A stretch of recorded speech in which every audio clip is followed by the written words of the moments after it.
What's up guys, Jamar Dawson from Remnant Outdoors. Hope you're doing good today. So if you watched my last video, you know that my wife and I recently purchased a home. Well before we even closed on the house, I started thinking of all the different ways during an unfortunate event someone was to break in. How can I defend myself and more importantly, my family? So you might know, you may not, but we got twins on the way and our baby's room is separate from our bedroom by our living room. So me chilling out in the closet during a break-in or some type of disturbance like that, waiting for the police to arrive is not an option. I gotta go get my babies, make sure they're safe. So I developed a little list of 5 potential defensive tools that I could use to mitigate the risk and the threat of someone who has broken into my house. What can I do to neutralize that threat? What can I do to make sure my babies and my wife and I are safe? I made a list of these 5 different tools, ranked from lowest to highest. There is an infinite number of home defensive tools that you could use or home defensive weapons that you could deploy, but this is my list. Everybody might have a different situation, might have a different circumstance, which dictates what they use in particular. Now, before I go any further, I am not a legal expert. Make sure you check with a legal expert before you use any of these tools or weapons or methods in your area, jurisdiction, state, country, whatever. So without any more interruptions, let's go ahead and dive straight into the list. Number 5, the knife. I love knives as a home defense option for several reasons. They're relatively simple to use, they're inexpensive so you can buy multiple knives and put them in various areas of your home, and you could train with them and not worry about breaking the bank if you break one. They are typically legal to deploy in a self-defense situation. In most jurisdictions, they require just one hand to operate, allowing you to carry a light or cell phone with the other, and they don't run out of ammunition.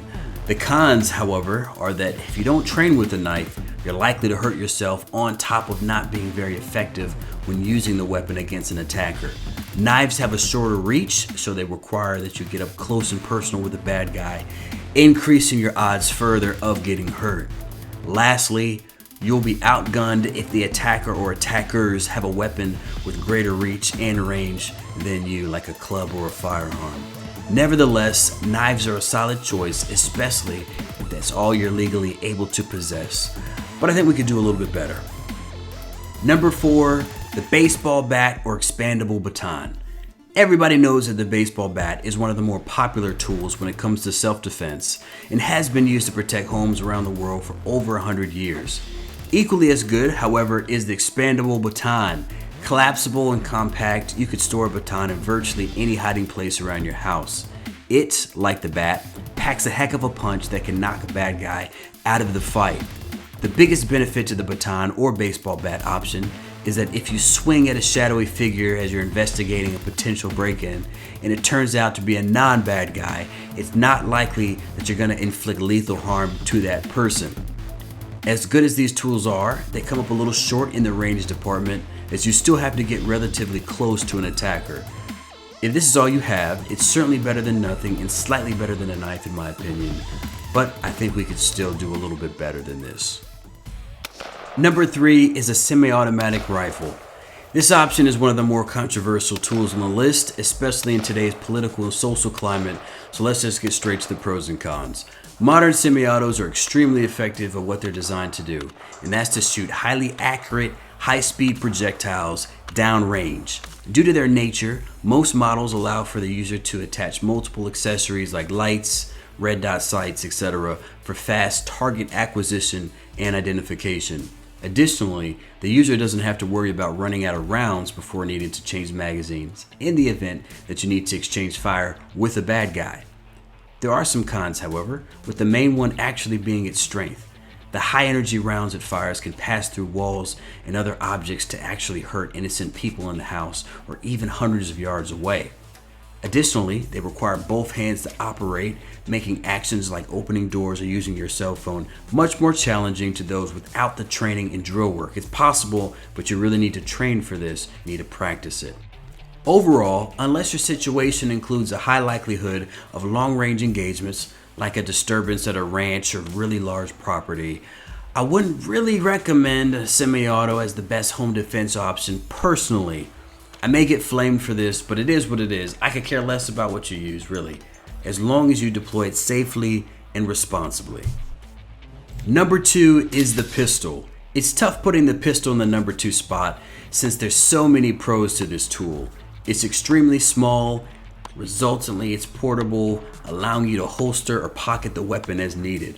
Also, you can operate the pistol with only one hand, freeing up your non-shooting hand to deploy a flashlight, call the police, activate a home alarm system, and many other tasks. You can even attach a light to the base of many models, though I don't recommend that since you'll be using the light to identify potential friendly targets as you're investigating the break-in, and I don't ever like to cover or sweep a good target, so to speak, or a good guy or potential good guy with my weapon, and that's what you're going to do if your light is attached to the gun. More pros are that the magazine size is generous when more shots are required, and they're accurate within the ranges you'll encounter within your home with very, very few exceptions.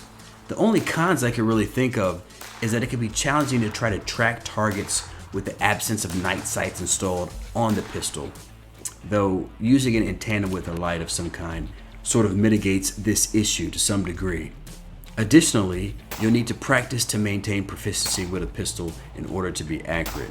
Regardless of the downsides, however, the pistol is a fine option, and if this is your number 1 home defensive tool, I probably won't argue with you. Number 1 on my list, as many of you have probably guessed, is the pump action shotgun chambered in 12 gauge. Being able to shoot non-lethal rounds, birdshot, buckshot, and slugs, it's profoundly versatile.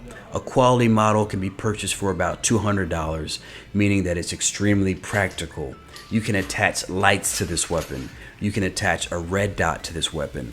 The rounds, depending on what you use, aren't as likely to penetrate walls and objects, thus lowering the risk that a shot harms an innocent in the other room.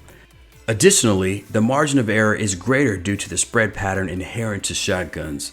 Because birdshot or buckshot fires multiple projectiles, it's more likely that you'll hit and subsequently stop an intruder. Keep in mind, however, shot shell patterns are not as exaggerated as they are in video games and movies, so you still have to aim to some degree at your target. And by the way, don't get too caught up in the buckshot versus birdshot discussion, as birdshot at close ranges is extremely devastating and knocked many bad guys out of the fight permanently.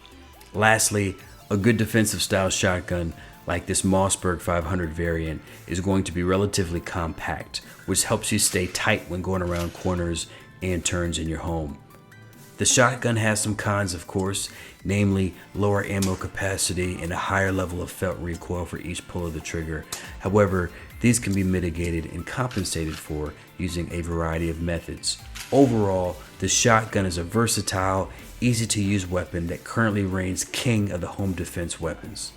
So that's my list of the top 5 weapons that you can deploy during a home invasion. Like I said, things might be different from one person to the other. Something might be legal in somebody's state that won't be legal in another person's state. It really just depends on your situation, your circumstance, and what you think will work for you. Regardless of what you do, make sure you get some training. Invest in that. Invest in pistol training if that's what you choose to protect your home with. Invest in some shotgun or rifle training, or even some knife or hand-to-hand combat training if that's what you choose to use as your primary weapon, because you never know when you're going to need it, and you want to make sure it's as natural as breathing if you have to, unfortunately, use that to defend yourself and your family.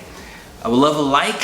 If you have any comments, please leave them in the comment section below. If you guys want to know, or you want me to do a video on one of the specific options that I mentioned, let me know and I will do it as soon as possible. God bless you guys, stay safe, and we'll talk soon. Peace.